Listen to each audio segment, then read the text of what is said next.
నమస్కారం దుర్గా కుమార్ గారు. నమస్కారం సుధాకర్ గారు, మన వీక్షకులు కూడా నా నమస్కారం. నిన్న టీడీపీ యువనేత నారా లోకేష్ యువగళం ముగింపు సందర్భంగా చేపట్టిన యువగళం నవశకం సభ భారీ జనసందోహం మధ్య సాగింది. జన సునామీలాగా తరలి వచ్చారని చెప్పి టీడీపీ శ్రేణులు చెప్తున్నారు. నిజంగానే సభ నిన్న అంత గ్రాండ్ సక్సెస్ అయిందా? ఒకవేళ నిజంగా సక్సెస్ అయి ఉంటే అది వైసీపీ మీద ప్రభావం చూపుతుందా? ఖచ్చితంగా అండి. ఇప్పుడు మీరు అన్నారు చూసారా, యువగళం నవశకం అని, అది ఆ పేరుకి సార్థకం అయ్యే విధంగా నిన్న సభ జరిగింది. ఈ సభ ఇంత సక్సెస్ కారణం, దీని పునాది ఎక్కడ పడిందంటే అండి, చంద్రబాబు నాయుడు గారి అరెస్ట్తోనే మళ్ళీ ముడిపడి ఉంది. ఇది చంద్రబాబు నాయుడు గారి అరెస్ట్ తర్వాత ప్రజల్లో ఒక కదలిక చైతన్యం వచ్చిందండి. ఇక మనం గనక ఇలా స్తబ్దుగా ఉంటే ఇక మన జీవితాలు ఇలాగే ఉంటాయి. ఇక ఎవరికి కూడా జీవితానికి భద్రత లేదు, కుటుంబాలకు భద్రత లేదు. ఇక తర్వాత ఈ పన్నులు బాధుడు ఒకటి, వీరబాధుడు, కరెంటు బాధుడు, ఈ దుష్టపాలన, పోలీసులతో దాష్టీకాలు, అప్పుడు ఒక చర్చ జరగటంతో నిన్న వచ్చిన జనాభా మొత్తం కేవలం తెలుగుదేశం అంకితమైన కార్యకర్తలే కాదండి, న్యూట్రల్ పీపుల్ చాలామంది ఉన్నారు. ఎప్పుడైతే అంతకుముందు పార్టీలకి దూరంగా ఉండి అబ్జర్వ్ చేసే వ్యక్తులు కూడా నిన్నటితో ఒక నిర్ణయానికి వచ్చేసారు. ఇక మనం చంద్రబాబు వెంట ఉండి మనం ఈ ప్రభుత్వాన్ని తెచ్చుకోవాల్సిన అవసరం మనకి, మన బిడ్డలకి, మన కుటుంబాలకి ఉంది అనేది ఒక రియలైజేషను. అందువల్లే వాళ్ళు ఊహించిన స్థాయిలో నిన్న ప్రజలు అంతమంది హాజరయ్యారండి. దాదాపు ఆ వేదిక మీదే 600 మంది ఉన్నారు. అసలు ఇప్పుడు వరకు తెలుగుదేశం ఈ 4.5 ఏళ్లలో ఎన్ని సభలు పెట్టినా కూడా ఈ స్థాయి సభ అయితే ఇదే ఫస్ట్ టైం అండి. ఇది నేను చెప్తున్నా కదండి, చంద్రబాబు నాయుడు గారు అరెస్ట్ తర్వాత ప్రజల్లో ఒక 52 రోజుల పాటు రాష్ట్ర వ్యాప్తంగా జరిగిన ప్రజలు చర్చల తర్వాత ఒక నిర్ణయానికి వచ్చేసారు. తర్వాత నిన్న వాళ్ళు కొంతమంది అక్కడ చెప్తుంది ఏంటంటే, ఆల్రెడీ లోకేష్ జగన్మోహన్ రెడ్డి గారికి ఒక గిఫ్ట్ ఇవాళ బర్త్డే ఆయనకి నిన్న సాయంత్రమే గిఫ్ట్ ఇచ్చేశాడు, రిటర్న్ గిఫ్ట్ లాగాను. ఇక ఇది ఆఖరి పుట్టినరోజు ముఖ్యమంత్రిగా, మాజీ ముఖ్యమంత్రిగా చేసుకోవచ్చు. ఇక 100 days కౌంట్ డౌన్ కూడా మొదలైంది గవర్నమెంట్ కానీ. నిన్న అక్కడ చూసిన ప్రజల నుంచి వస్తున్న ఇది చూస్తే స్పందన, అది అసలైన స్పందన అండి. అట్లా స్పందన వచ్చినప్పుడు ఇంకా తిరుగులేదు. ఇక ఏదో బిర్యానీ ప్యాకెట్లు, బీర్ బాటిల్స్ ఇచ్చి తెచ్చే జనానికి ఫ్రీ లారీలు, బస్సులు ఇచ్చేది. నిన్న ఆర్టీసీ బస్సులు కూడా ఇవ్వపోయినా కూడా మరి నిన్న ఊహించిన సంఖ్య కన్నా దాదాపు సగం ఎక్కువ వచ్చారు. వాళ్ళంతా వాళ్ళు స్వచ్ఛందంగా వచ్చారు, ట్రాక్టర్ల మీద, వాళ్ళకుండే చిన్న చిన్న వెహికల్స్, అట్లా ఎవరికి ఏది దొరికితే అది ఎక్కి వచ్చేసారండి. అట్లా స్పందనగా వచ్చినప్పుడు ఇక వాళ్ళు ఏ డబ్బు ఇచ్చినా ఇంకో దానికి మారరు. నిన్న ఆయన చెప్పటం కూడా సుస్పష్టంగా చెప్పాడు, ఇది యువగళం ముగింపు కాదు, నవశకం ప్రారంభం. అది శంకారామం ఎన్నికలకి. మరి జగన్మోహన్ రెడ్డి కనుక వింటే చూస్తే ఆయన టీవీ పగలగొట్టుకునే పరిస్థితి. ఆయన ఇతరులు ఏమైనా సభలు జరిగినా ఎక్కువ మంది జన సమీకరణ వచ్చినా చూడలేడు. ఇంకా ఆగ్రహం ఎవరిని ఏం చేస్తాడు, ఉంటే టీవీని పగలగొడతాడని. అట్లా తాడేపల్లి ప్యాలెస్లో అట్లా చాలాసార్లు జరిగినాయి ఇటువంటి సభలు. అయినా ప్రతిపక్షాలే కనుక విజయవంతం అయితే ఆయనకి తట్టుకోలేడు. అట్లా నిన్న జరిగిన సభ అనేది ఒక శంకారామంలాగా పనిచేస్తుంది.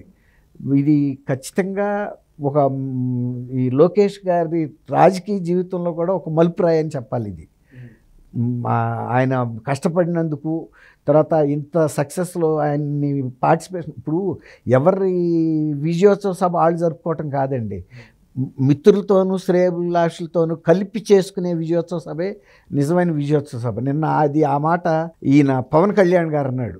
యాక్చువల్గా ఇది కష్టమంతా పడింది లోకేష్, ఆయన పడ్డాడు కాబట్టి ఆయన విజయోత్సవ సభ, అందులో ఆయన హీరోగా నిలబడాలి తప్ప ఇంకెవరు కూడా దానిలో ఫోకస్ అవ్వకూడదనే ఉద్దేశం మీద నేను కూడా రావటానికి సందేహించాను.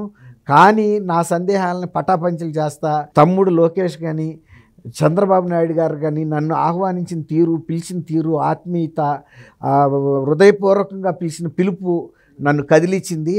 వాళ్ళు ఇదేదో రాజకీయ పర్పస్ కోసం చేయట్లేదు, మనందరం కలిసి చేసిన విజయం ఇది. కాబట్టి ఇక్కడి నుంచి కూడా మనం కలిసి పనిచేయాల్సిన సభ కాబట్టి అన్న మీరు రావాలి, ఖచ్చితంగా రావాలని లోకేష్ గారు అంత హృదయపూర్వకంగా పిలిచాడు. రాజకీయాల్లో ఎవరైనా కూడా స్వార్థంతో ఉంటారు, కానీ ఇక్కడ రాష్ట్ర ప్రయోజనాలు ముఖ్యం తప్ప నా ప్రొజెక్షన్, నాదేదో వ్యక్తిత్వం ముందుకు రావాలి, లేకపోతే నే చేసిన పనికి గుర్తింపు రావాలని ఆయన పిలవలేదు. రాష్ట్ర ప్రజలకు మనందరం కలిసి ఒక బాధ్యతగా ఈ ప్రభుత్వం నుంచి విముక్తం కల్పించాలి. ఈ దాష్టీక ప్రభుత్వం నుంచి, ధరలు పెంచే ప్రభుత్వం నుంచి అనే మాట చెప్పాడు. నాకు అది నచ్చింది. అందువల్ల నేను ఎట్టి పరిస్థితుల్లోనూ రావాలని వచ్చినందుకు నాకు సంతోషంగా అనిపిస్తుంది. ఇక్కడ జనస్పందన కానీ, ఇక్కడ నాయకుల్లో ఉన్న సమిష్టి భావం కానీ, ఇదే భావన మన జన సైనికులు, తర్వాత వీర మహిళలు, తెలుగుదేశం కార్యకర్తలకు చేస్తే ఇదే ప్రారంభం, దీనికి మొదటి శంకుస్థాపన లాగాను. ఇక్కడి నుంచి మనం ఈ 100 రోజులు పోరాటం కనుక చేస్తే ఖచ్చితంగా మనం విజయం సాధిస్తామని ఆయన కూడా అంత భరోసాగా మాట్లాడాడు. నిజంగా అది గొప్ప విషయం. అంటే నిన్నటి సభ జనసేన టీడీపీ బలంగా కలిసి పనిచేస్తున్నాయనే సందేశాన్ని ప్రజలకు ఇచ్చిందంటారా? అది అందుకే కదా ఆయన అన్నది, ఇవాళ నేను రావటం మంచిదైంది, ఒకవేళ కనుక తమ్ముడు కదా చేసింది కష్టం, వచ్చి అన్నగా నే క్లెయిమ్ చేసుకుంటే ఇవాళ వచ్చి కలిశాడని అనుకుంటారని నే సందేహం ఇచ్చాను. కానీ ఆ సందేహాలని పటాపంచలు చేశారు ఇద్దరు కూడా. నేను అన్నయ్య నువ్వు లేనిదే ఆ సభ జరగదు, మనందరి విజయం, మా విజయం ఏంటి నీ విజయం ఏంటి, మన సమిష్టి విజయం అని చెప్పాడు. అది నాకు సంతోషం ఇచ్చి వచ్చినందుకు కూడా అదే పరిస్థితి ఇక్కడ కూడా కనపడింది. మనం దీన్ని ఒక ప్రేరణగా తీసుకుని ఈ 2 పార్టీలు కనుక పనిచేస్తే ఖచ్చితంగా విజయం. అది 2 పార్టీల్లో ఆఖరి గ్రామీణ ప్రాంతంలో ప్రతి కార్యకర్తకి కూడా వాళ్ళు క్లారిటీ ఇచ్చారండి. అదే నిన్న ఒక రకంగా పవన్ కళ్యాణ్ గారు కనుక ఆ వేదిక మీద లేకపోతే మీరు అన్నట్టు కొంచెం ఆ స్పర్ధ ఉందేమో అనిపించేది. ఎప్పుడైతే ఆయన వచ్చి అంత ఆత్మీయంగా కలిసి ఆ సభలో పాల్గొన్నాడో అట్లాంటి సందేహాలన్నీ పటాపంచలేని చాలా వరకు ప్రయత్నాలు జరిగినాయండి. వీళ్ళని కలవనివ్వకుండా గ్రామీణ ప్రాంతాల్లో కార్యకర్తల మధ్య కూడా చిచ్చు పెట్టడానికి ప్రయత్నం చేశారు. అవన్నీ కూడా నిన్నటితో క్లారిటీ వచ్చేసింది. పవన్ కళ్యాణ్ గారే స్వయంగా పార్టిసిపేట్ చేసి అంత చక్కగా వివరణ ఇచ్చాడు కదా. నిన్న స్పీచ్ పవన్ కళ్యాణ్ గారిది కూడా డిఫరెంట్గా ఉందండి. ఇప్పుడు వరకు ఆయన మాట్లాడిన దానికి కొంచెం ఆవేశంతో మాట్లాడాడు. నిన్న మాత్రం అసలు ఆవేశం లేదు, ఏం లేదు, శాంతంగా మాట్లాడాడు, వ్యూహాత్మకంగా మాట్లాడాడు, సందేశాత్మకంగా మాట్లాడాడు. అవును, ఇరు పార్టీలు కూడా మనం కలిసి పనిచేయాల్సిన అవసరం ఉంది. ఇవాళ నువ్వు గొప్ప నే గొప్ప కాదు, మనందరం కూడా సమైక్యంగా ఉండనాడే మనం సాధిస్తాం మన ఆశయాన్ని అన్నట్టు నిన్న ఆ సందేశం కూడా చాలా నేర్పుగా ఇచ్చారు. అది కొంచెం ఆయనలో వచ్చిన గొప్ప మార్పు. ఎందుకంటే నిన్న అక్కడ ప్రజల స్పందన ఆయన్ని కూడా వేరేగా రిసీవ్ చేసుకున్నాడు.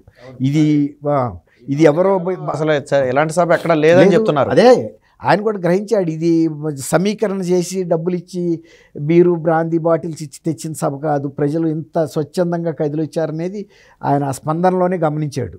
ఇటువంటి సభలో ఇది కరెక్ట్ ప్రారంభం, ఇది పోరాటానికి. ఇలాంటి కార్యకర్తలు ఇలాంటి ప్రదేశం నుంచి మనం మొదలుపెట్టాం కాబట్టి విజయం సాధిస్తామనేది కూడా ఆయన ధీమాగా ఉన్నాడు. అచ్చెన్నాయుడు గారు కానీ వీళ్ళందరూ కూడా ఉత్తరాంధ్ర నాయకులు చాలా అక్కడ జరగటం, వాళ్ళ ప్రాంతంలో ఒక శంఖారావం పూరించడం అనేది వాళ్ళు గర్వంగా ఫీల్ అయ్యారు. గతం నుంచి కూడా తెలుగుదేశానికి అది గొప్ప అండగా ఉన్న ప్రాంతం అండి. మొదటి నుంచి రామారావు గారి టైం నుంచి కూడా ఉత్తరాంధ్ర. అప్పుడు తెలుగుదేశం అదే తెలంగాణ కూడా ఉండేది. ఇప్పుడు తెలంగాణ వేరే రాష్ట్రం అయినా కూడా ఆ బీసీ వర్గాల్లో అదే పలుకుబడి ఆ పార్టీకి ఉంది. నిన్నటిది ఖచ్చితంగా ఒక మంచి సంకేతం.